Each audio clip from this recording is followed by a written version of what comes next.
engine back in the car today.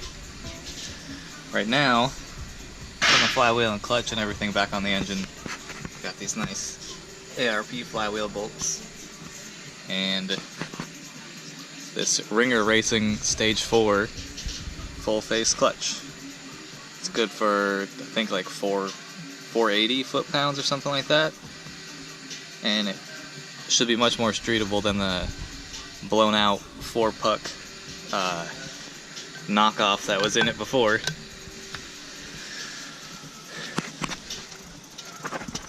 This is the old clutch.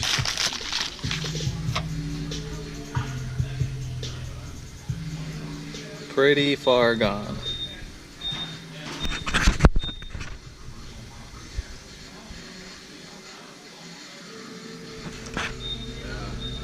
It looks like it was a knockoff South Bend clutch or something, but it's toast now. It made it really hard to drive on the street.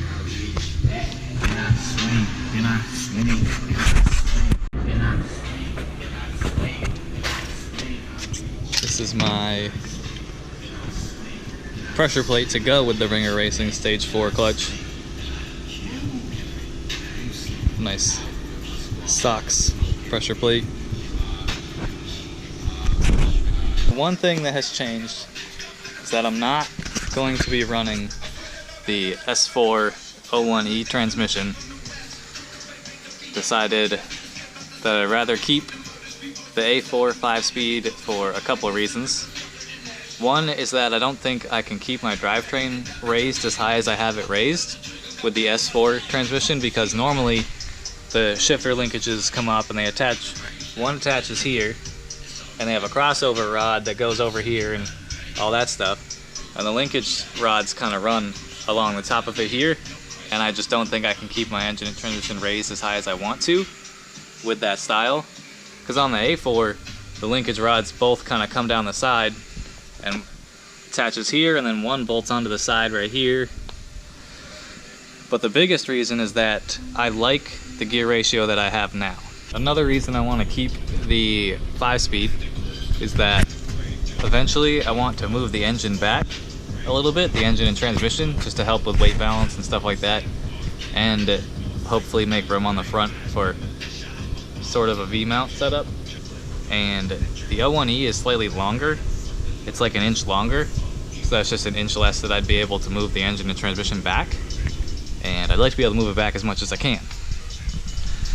I need to switch my B&M shifter out of the 01E 01E shifter box, or just switch my 01A linkage rods onto this shifter box, because I swapped them over thinking I was going to use the S4 01E transmission, and now I'm not, so I just need to switch them back.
Alright, so kind of just trying to get everything transferred over from the last engine, my 2001 AWM 06A block 1.8T, and this new one that I have is a 2000. It's an ATW, which is the 058 engine block.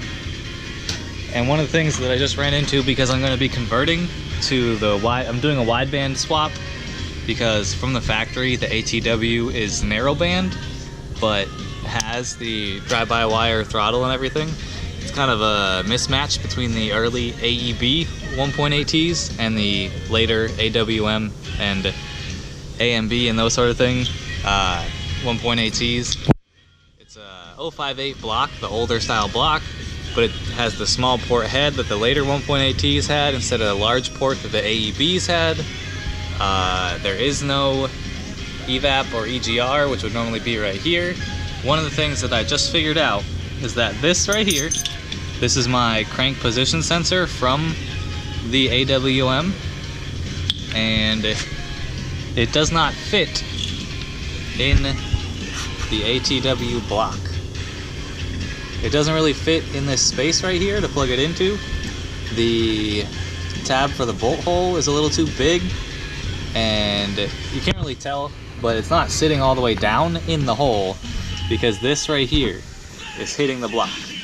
This little spot where the wire comes out, it's not long enough, the sensor's not long enough, and that hits the block right there. So, for example, just to show the difference, this is the factory ATW crankshaft position sensor, and it's a little longer. You can see here, let's see, some better light, but you can see that the ATW sensor is a little longer, and it goes in there nicely and it sits right down in the hole, doesn't hit anything because that's how it's supposed to. But one of the differences is the facelift connectors are different. The one on the right here is the AWM connector, and this is the factory ATW connector. And I think, if I remember right, I'll have to look it up again, that the wire, the pin numbers are also different. Like pin 1 on the AWM harness is different than pin 1 on the ATW harness, things like that. So I'm gonna have to look up the differences, and what I'm gonna end up doing is taking the pins out of this connector and pulling it off of this sensor wire and depinning this one, and then using this connector on the ATW sensor. But for now, I'm just going to keep putting engine and stuff back together and put it in the car, because I can always do that afterwards and put the crankshaft position sensor back on the engine once all this stuff is put back together and in the car.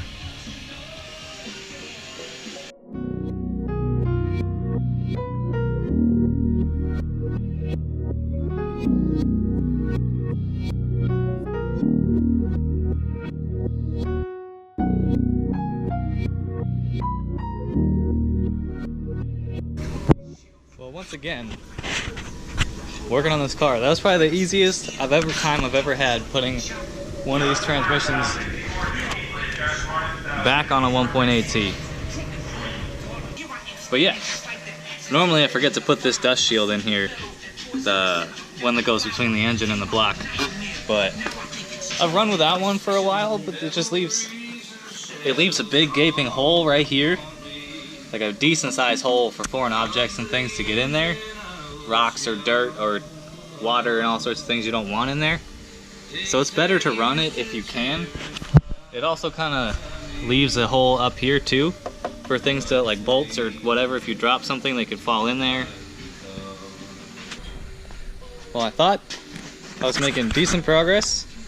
Got the transmission bolted up to the engine, all that stuff. I was just taking care of swapping out this factory passenger side transmission mount that I've had for a while that is floppy and not that good for this 034 Motorsport Motorsport spec transmission mount. It's solid and real nice, and I came over here and set it down and realized I never put the pivot fork thing and my throwout bearing in the transmission before I bolted it back up.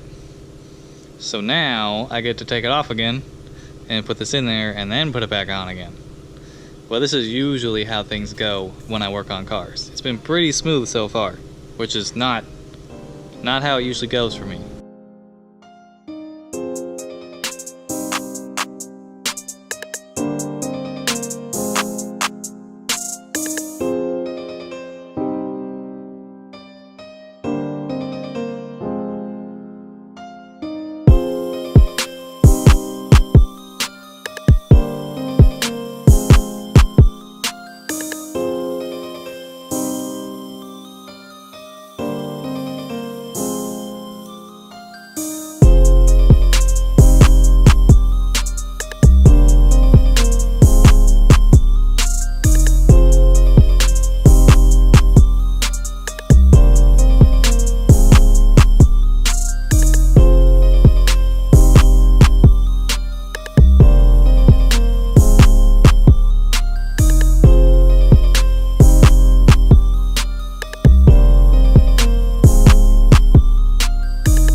Well, that is it for today.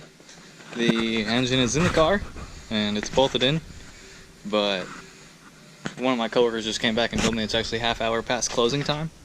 So now I have to pack up and leave because I didn't realize what time it was. But yeah, engine's in. Now, hopefully Monday I'll get everything buttoned up and at least get a chance to try and start it, but it won't really run properly until I fix some of the drive-by-wire problems I was having, which is part of why I have this chassis harness sitting here. But that's it for today. Felt like I made a decent amount of progress, considering I showed up late at lunchtime